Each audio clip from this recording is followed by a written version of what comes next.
Hello everybody, Intuition here. Thank you as always for making time and space for us. Today we have a message. And that message is for any individual that feels like they're spinning their wheels. Anybody who is continuing to put all of themselves and then some into a situation that does not seem to change. Whether that is a legal matter in which you have filled out all the documents and you are not getting the results that you want, whether it is a marital issue in which you have poured yourself into a situation and yet still you are not yielding the understanding that is necessary for things to change, whether it's a family issue in which a family member is pushing your boundaries and not allowing you the space to breathe and to think and consider all the options that are available to you, whether that is a health issue in which you have continued to put out all the fires within yourself, however, as soon as you put one out, another one seems to come up in its wake. Whatever the situation may be, whatever the stimulus seems to be that is causing such an uproar within your life, our message to address and better help you deal with what it is that is potentially coming up for you is the idea of stopping. And when we say stop, we truly mean just to stop.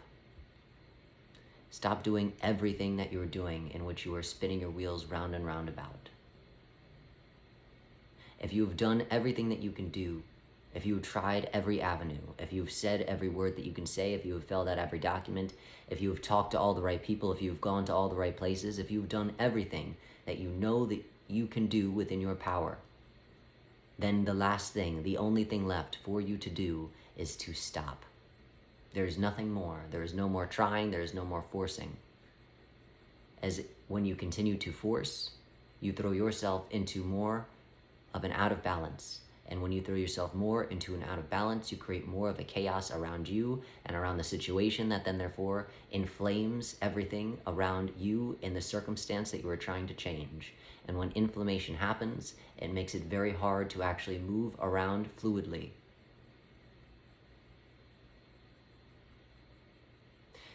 If you are trying to find a solution, and yet every solution that you've tried is not yielding the results that it is that you are wanting, and you've tried everything, then the only solution, again, is to stop. And to stop does not mean to say, the hell with it, I'm done. It does not mean that you will never go back to it. It does not mean that you're giving up. In fact, it is quite the opposite. And you stopping is allowing you the respite, the time necessary to see the solution from a neutral point of view that then therefore you would not be able to see if you continue to force the situation into a corner and then therefore force that situation to claw its way through you. It is only when you stop that you allow yourself the opportunity to begin again. And again, to stop does not mean to give up. But if you continue down, forcing something, if you continue to exhaust yourself and overextend yourself, then you will eventually give up.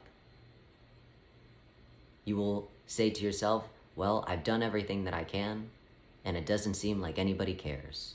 It doesn't seem like I'm getting anywhere, so what's the point of me caring? The hell with all of it.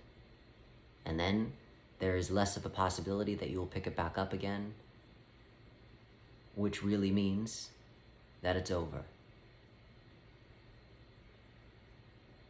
So, in you stopping consciously, it is allowing you the time and space needed to objectively look at the situation, to allow things to become less inflamed, to give some space and lend some logic into your own realm of possibility that allows you to find a more feasible solution to the problem that seemed endless.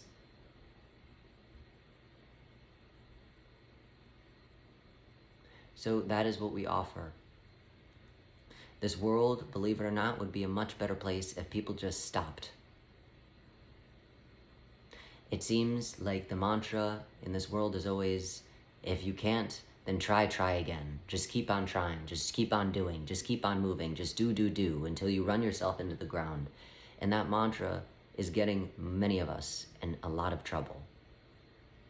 Because it is not about trying again. Trying again Sure. But only after we've stopped to realize what it is that we're actually trying to accomplish. We get so lost in wanting to see results that we forget what it is that we're trying to do in the first place.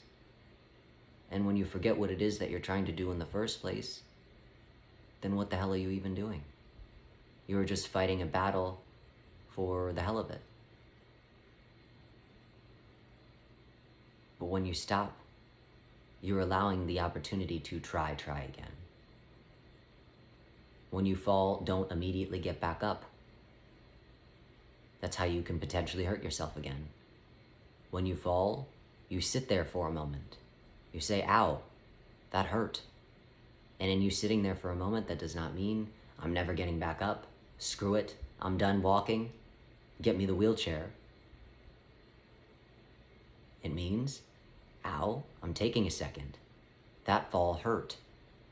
Let me reassess. Let me make sure that my body's okay. Let me make sure that my mind's okay. Let me make sure that I have the energy to stand.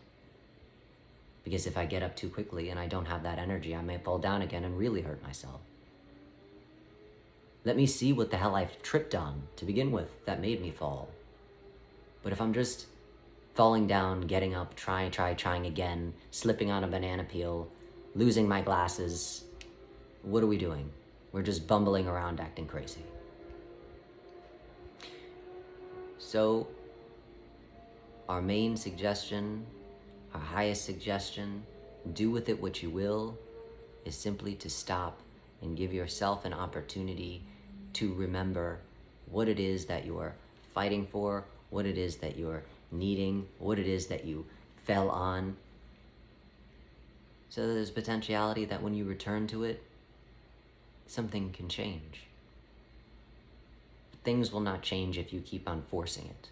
If you keep on pushing and poking and prodding and smacking and punching and kicking and biting. Things only change when you stop the attack and allow for space for all parties involved. As always, we're full of gratitude for you making time and space for us. And we wish you well in remembering to stop and smell the roses, allow them to actually grow, as opposed to forcing them to grow with your willpower. Thank you.